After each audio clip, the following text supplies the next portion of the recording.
Sir ನನ್ನ ಹೆಸರು ಅಮಿತ್ ರಾಜ್ ಅಂತ. ನಾನು ಒಂದು 20 ಶಾರ್ಟ್ ಫಿಲಮ್ ಡೈರೆಕ್ಷನ್ ಮಾಡಿದ್ದೇನೆ. ಸೂಪರ್. ಅದರಲ್ಲಿ 15 ಶಾರ್ಟ್ ಫಿಲಮ್ ಮಿಲಿಯನ್ಸ್ಗೂ ಮೀರಿ ಓಡಿದೆ. ಈಗ ಶಾರ್ಟ್ ಫಿಲಮ್ಸ್ ಮಾಡ್ತಾಯಿದ್ದೀನಿ, ಮುಂದೆ ಸಿನಿಮಾ ಮಾಡ್ತೀನಿ. ಇಷ್ಟು ಸರ್ ನನ್ನ ಪರಿಚಯ. ನನಗೆ ಜಾಸ್ತಿ ಮಾತಾಡೋಕ್ಕೆ ಬರಲ್ಲ, ಆ ಕಾರಣದಿಂದ ಇಷ್ಟು ಹೇಳ್ತಾ ಇದ್ದೀನಿ. ಓಕೆ, ನಾವು ಮುಂದುವರ್ಸೋಣ. ಖಂಡಿತ ನಿಮ್ಮನ್ನ ಯಾವಾಗಲೂ ಅದೇ ಪ್ರಾಬ್ಲಮ್ ನನಗೆ. ಏನಂದರೆ ನನಗೆ ಇಂಟರ್ವ್ಯೂ ಅಲ್ಲಿ ಮಾತಾಡೋಕ್ಕೆ ಬರಲ್ಲ, ಒಂದು ಸ್ಟೇಜ್ ಮೇಲೆ ನಿಂತ್ಕೊಂಡು ಮಾತಾಡೋಕ್ಕೆ ಬರಲ್ಲ. ಇದು ಪ್ರಾಬ್ಲಮ್, ತುಂಬ ದೊಡ್ಡ ಪ್ರಾಬ್ಲಮ್ ಅಷ್ಟೇ. ಬಡ ಅದೊಂದು ನೋಡಿ, ಅದೊಂದು ಇದರಲ್ಲಿ ನನಗೆ ಯಾವುದೇ ಒಂದು ಅವ್ರು ನೋಡ್ತಾರೆ ಇವ್ರು ನೋಡ್ತಾರೆ ಇದು ಒಂದು ಶೈ ಫೀಲ್ ಆ ಥರ ಎಲ್ಲ ಏನಿಲ್ಲ. ಅದೊಂದೇ ಜಾಗದಲ್ಲಿ ನನಗೆ ಇನ್ನೆಲ್ಲಿ ಫಂಕ್ಷನ್ಗೆ ಹೋದ್ರು ಅಷ್ಟೇ, ರೋಡಲ್ಲಿ 4 ಜನ ಒಂದು 10 ಜನ ಇದ್ದರೆ ಅವ್ರ ಮುಂದೆ ಹೋದ್ರು ಅಷ್ಟೇ ನಂಗೊಂದು ಫೀಲ್ ಅದು ಹಂಗೆ ಇರುತ್ತೆ. ಇಂಟ್ರೋವರ್ಟ್ ಅಂತ ಹಂಗೆ ಅಷ್ಟೇ. ಸರ್, ನೀವು ಜಾನರ್ ಬಗ್ಗೆ ಮಾತಾಡಿದ್ದಕ್ಕೆ ನಾನು ಹೇಳ್ತಿದ್ದೀನಿ, ಇದ್ರ ಬಗ್ಗೆ ನಾನು ಹೇಳಲೇಬೇಕು. ನಾನು ಸಾಕಷ್ಟು ತಮಿಳು ತೆಲುಗು ಸಿನಿಮಾಗಳನ್ನ ಕೂಡ ನೋಡ್ತೀನಿ, ಜಾಸ್ತಿ ಕನ್ನಡನೇ ನೋಡೋದು, ಅದ್ರ ಜೊತೆಗೆ ಬೇರೆ ಭಾಷೆ ಸಿನಿಮಾಗಳನ್ನ ನೋಡ್ತೀನಿ. ಕಾಮಿಡಿ ಅಂತ ಬಂದಾಗ ತಮಿಳಲ್ಲಿ ವಡಿವೇಲ್ ಇರ್ಬೋದು, ಬ್ರಹ್ಮಾನಂದಂ ಇರ್ಬೋದು, ಸಾಕಷ್ಟು ಡೈರೆಕ್ಟರ್ಸ್ ವರ್ಕ್ ಕೂಡ ಇರುತ್ತೆ. ಆ ಕೌಂಟರ್ ಅನ್ನೋದು ಒಂದು ಇದೆಯಲ್ಲ, ತುಂಬಾ ಚೆನ್ನಾಗಿರುತ್ತೆ. ನಮ್ಮ ಕನ್ನಡದಲ್ಲಿ ಒಂದು 2-3 ವರ್ಷದಿಂದ ತುಂಬಾ rowdyism movies, mafia based movies ಬಂದ್ಮೇಲೆ ಎಲ್ಲೋ ಆ ಕೌಂಟರ್ ಮಿಸ್ ಆಗಿತ್ತು ಅಂತ ನನಗನ್ನಿಸ್ತಿತ್ತು. ಬಟ್ ನಾನ್ ನಿಮ್ ಸಿನಿಮಾಗಳನ್ನ ನೋಡಿದ್ಮೇಲೆ ನನಗಂತೂ ನಾನು ನಿಜ ಹೇಳ್ತಿದ್ದೀನಿ, ನಿಮ್ಮ ಬಗ್ಗೆ ನಾನು ತಿಳ್ಕೊಬೇಕು ಅಂದಾಗೂ ನಿಮ್ಮ ಸಿನಿಮಾಗಳು ಒಂದಷ್ಟು ನೋಡ್ಬೇಕಾದ್ರೆ ನನಗೆ ಸರ್ ನಾನು ಎಷ್ಟು ನಗ್ದಿದ್ದೀನಿ ಅಂದ್ರೆ, ನಾನು ಲಿಟ್ರಲಿ ನಿಮ್ ಬಗ್ಗೆ ನಾನು ರಿಸರ್ಚ್ ಮಾಡ್ಬೇಕು ಅಥವಾ ಪಾಡ್ಕಾಸ್ಟಿಂಗ್ ನಾನು ರೆಡಿ ಆಗ್ಬೇಕು ಅನ್ನೋದನ್ನ ಮರೆತು ಬರೀ ನಿಮ್ ಸಿನಿಮಾಗಳನ್ನೇ ನೋಡ್ಕೊಂಡು ಕುತ್ಕೊಂಡಿದೀನಿ ಸರ್. ನಾನು ನಮ್ಮ ಫ್ಯಾಮಿಲಿ ತುಂಬಾ ದೊಡ್ಡ ಫ್ಯಾನ್ ನಿಮ್ಗೆ. ನೀವ್ ಏನೊಂದು ಜಾನರ್ ಇವಾಗ ಮಾಡಿದೀರಾ, ಇದೇ ತರ ಒಂದು ದೊಡ್ಡ ಮೂವಿನ ಖಂಡಿತ ಮಾಡಿ. ನಮ್ಗಂತೂ ಕರ್ನಾಟಕ ಜನಕ್ಕಂತೂ ತುಂಬಾ ಖುಷಿ ಆಗುತ್ತೆ. Thank you sir, thank you. ಖಂಡಿತ ಆದಷ್ಟು ಬೇಗ ಒಂದು ಒಳ್ಳೆ ಸಿನಿಮಾ ಇದೇ ಹ್ಯೂಮರ್ ಇಟ್ಕೊಂಡೇ ಮಾಡಿಕೊಂಡು ಮಾಡ್ತೀನಿ. ಮಾಡಿ ಸರ್, ನಿಮ್ಗೆ ಡೈರೆಕ್ಟರ್ ಯಾಕೆ ಆಗ್ಬೇಕು ಅನ್ನಿಸ್ತು? ಸರ್, ಈಗ ಏನಂದ್ರೆ ನಾನು ಚಿಕ್ಕ ವಯಸ್ಸಿಂದಾನು ಒಂದಷ್ಟು ರೈಟಿಂಗಲ್ಲಿ ಕವಿತೆಗಳನ್ನ ಪದ್ಯಗಳನ್ನ ಬರೆಯುವಂಥದ್ದು, ಮತ್ತು ಕೆಲವೊಂದಷ್ಟು ಸಾಂಗ್ಸ್ ಬರೀಬೇಕು, ಈ ಥರ ಒಂದಷ್ಟು ಇಂಟ್ರೆಸ್ಟ್ ಇತ್ತು ನನಗೆ. ಲಿರಿಕ್ ರೈಟರ್ ಆಗಬೇಕು ಅನ್ನೋದು ಅಷ್ಟೇ ಆಸೆ ಇದೆ.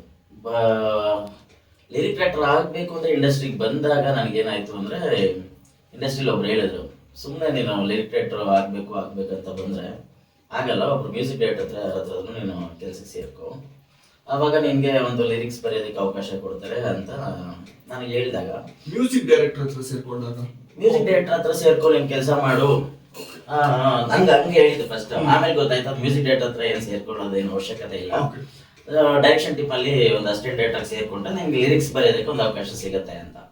ನಾನು ಅದೇ ಉದ್ದೇಶದಿಂದ ನಾನು ಅಸಿಸ್ಟೆಂಟ್ ಡೈರೆಕ್ಟರ್ ಸೇರ್ಕೊಂಡೆ, ಲಿರಿಕ್ಸ್ ಬರೀಬೇಕು ಅನ್ನೋ ಆಸೆಗೆ. ಕೊನೆಗೆ ನನಗೆ ಬರ್ತಾ ಅಸಿಸ್ಟೆಂಟ್ ಡೈರೆಕ್ಟರ್ ವರ್ಕ್ ಮಾಡ್ತಾ ನನಗೆ ಡೈರೆಕ್ಷನ್ ಮೇಲೆ ಹಾಗೆ ಇಂಟ್ರೆಸ್ಟ್ ಬಂದು, ಈಗ ನಾನು ಏನು ಲಿರಿಕ್ ಬರೀತಾ ಇದ್ದೆ ಅದು ಬರ್ತಾ ಡೈಲಾಗ್ಸು, ಸ್ಕ್ರೀನ್ ಪ್ಲೇ ಇದನ್ನು ಬರೆಯೋದಕ್ಕೂ ನಾನು ಶುರು ಮಾಡಿಕೊಂಡೆ. ಹೀಗೆ ನಾನು ಡೈರೆಕ್ಷನ್ ಫೀಲ್ಡ್ಗೆ ಬಂದಿದ್ದೆ. ಸರ್, ನಿಮ್ದು ಡೈಲಾಗ್ಸ್ ಅಂತ ಹೇಳಿದಾಗ, ನಿಮ್ ಡೈಲಾಗ್ಸ್ ಅಂತೂ ನಾನು ಈಗಾಗಲೇ ಹೇಳಿದೀನಿ, ಕೌಂಟರ್ ಇರ್ಬೋದು, ನಿಮ್ ಡೈಲಾಗ್ ಇರ್ಬೋದು, ಸರ್ ಹೆಂಗ್ ಯೋಚನೆ ಮಾಡ್ತೀರಾ ಸರ್ ಇಷ್ಟು ಡಿಫ್ರೆಂಟ್ ಆಗಿ? ಯಾಕಂದ್ರೆ ನಾನು ಯಾವ ಸಿನಿಮಾಗಳಲ್ಲೂ ಇದುವರೆಗೂ ನಾನು ನಿಮ್ ಜಾನರ್ ಅಥವಾ ನಿಮ್ ರೈಟಿಂಗ್ ನ ಈ ತರ ಸಿಮಿಲರ್ ಆಗಿ ನಾನು ಎಲ್ಲೂ ನೋಡಿಲ್ಲ.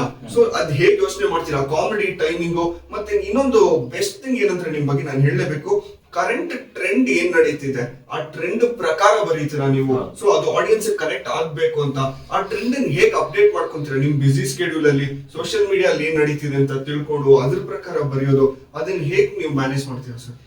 ಸರ್, ಡೈಲಾಗ್ಸ್ ಏನಂದ್ರೆ ಈಸಿ ಸರ್. ಏನಕ್ಕೆ ಅಷ್ಟು ಜನಕ್ಕೆ ಅಷ್ಟು ಚೆನ್ನಾಗಿ ಕನೆಕ್ಟ್ ಆಗುತ್ತೆ, ಅಷ್ಟು ಹತ್ರ ಆಗುತ್ತೆ ಅಂದ್ರೆ ತುಂಬಾ ರಿಯಾಲಿಟಿಗೆ ಹತ್ರವಾಗೇ ನಾವು ಬರೀತೀವಿ. ಅಂದ್ರೆ ನಮ್ಮ ಸುತ್ತಮುತ್ತ ನಡೆಯುವಂಥ ವಿಚಾರಗಳು, ನಮ್ಮ ಮನೇಲಿ ಅಪ್ಪ ಅಮ್ಮ ಹೆಂಗೆ ಬಿಹೇವ್ ಮಾಡ್ತಾರೆ, ಒಂದು ಹೆಂಡತಿ ಹೇಗೆ ಬಿಹೇವ್ ಮಾಡ್ಬೋದು, ಲವರ್ ಹೇಗೆ ಬಿಹೇವ್ ಮಾಡ್ಬೋದು, ಒಬ್ಬ ಫ್ರೆಂಡ್ ಅದನ್ನ ಹೇಗೆ ಬಿಹೇವ್ ಮಾಡ್ಬೋದು, ತೀರಾ ರಿಯಾಲಿಟಿಗೆ ಹತ್ರವಾಗಿರೋದ್ರಿಂದ ಜನಕ್ಕೆ ನಮ್ಮ ಲೈಫಲ್ಲೇ ಆಗಿದೆ ಈ ವಿಷಯ, ಅದು ತುಂಬಾ ಕನೆಕ್ಟ್ ಆಗುತ್ತೆ. ಈ ತರ ಒಂದಷ್ಟು ನಾವು ಬರೀತಿರೋದಕ್ಕೋಸ್ಕರ ಕನೆಕ್ಟ್ ಆಗ್ತಿದೆ, ಮಜಾ ಕೊಡ್ತಾ ಇದೆ. ನೀವು ನಾನು ನಿಜ ಹೇಳ್ತೀನಿ, ನೀವು ಮಾತಾಡ್ಬೇಕಾದ್ರೆ ನನಗೆ ನಗು ಬರ್ತಿದೆ. ನನ್ಗೊಂದು ಸೀನ್ ನೆನಪು ಬರ್ತಿದೆ. ಬಂಪರ್ ಆಫರ್ ಅಲ್ಲಿ ಹೀರೋ ಕುತ್ಕೊಂಡು ಶೂ ಪಾಲಿಶ್ ನ ಅವ್ರ ಹೆಂಡತಿ ಮೇಕಪ್ ಬ್ರಷ್ ಅಲ್ಲಿ ಮಾಡ್ತಿರ್ತಾರೆ. ಆ ಹೆಂಡತಿ ಬಂದು ಒದಿಯೋ ಶಾಟ್ ಸರ್, ನಾನು ಏನಿಲ್ಲ ಅಂದ್ರೂ ಒಂದು 100 ಸಲ ನೋಡಿರ್ತೀನಿ ಸರ್. ಆ ಥಿಂಕಿಂಗ್ ಇದೆಯಲ್ಲ, ಒಂದು ಮೇಕಪ್ ಬ್ರಷ್ ನ ತಗೊಂಡು ಒಬ್ಬ ಹೀರೋ ಅದು ಶೂ ಪಾಲಿಶ್ ಮಾಡ್ತಿದ್ರೆ ಹಿಂದೆಯಿಂದ ಹೀರೋಯಿನ್ ಬಂದು ಒದಿಯೋದನ್ನ ಸರ್, ನಿಜವಾಗ್ಲೂ ಹ್ಯಾಟ್ಸ್ ಆಫ್ ಸರ್ ಆ ಥಿಂಕಿಂಗ್.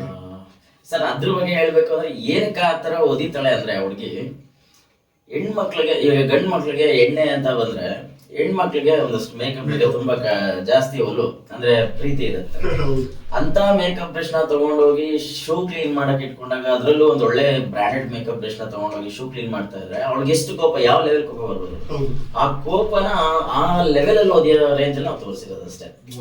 ಅಷ್ಟು ಬೇಕಿತ್ತು, ಇನ್ನೂ ಎಗ್ರು ಓದಿಬೇಕು,